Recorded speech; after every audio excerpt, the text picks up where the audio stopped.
I've been promising you this for a while, so I'm going to get into it immediately. And this is Brian De Palma's Mission Impossible, the first movie that was made.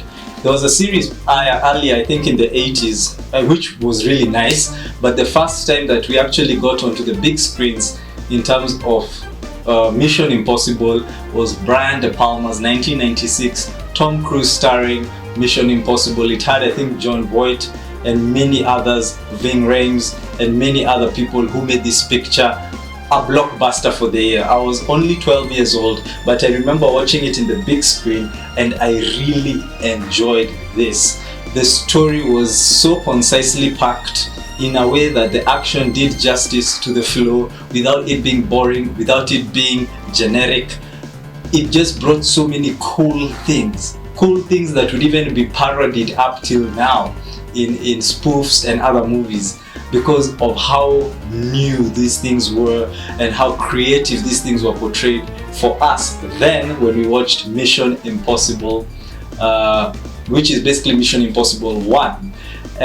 Amazing. Just if you've never watched it, again, this is one of the movies that just made us realize there's so much that you can unpack from blockbusters. And again, my point here is to tell you, is it worth watching or it ain't? And it is definitely a must watch. Mission Impossible, the first movie, I gave it a 9 over 10. I might review John Woo's sequel. Again, this is another thing, I've already said this before when I was reviewing the Matrix trilogy. You have different kinds of story formats in storytelling when you're dealing with action. And I compare the transition from MI1 to MI2 the same as the transition from The Matrix, the first film in 1999, to The Matrix Reloaded in 2003. The first will always be better, but the second really amped the action in ways we never saw before. And that's the same thing I will review soon, Mission Impossible 2 by one of my best action directors, John Woo. So till the next review.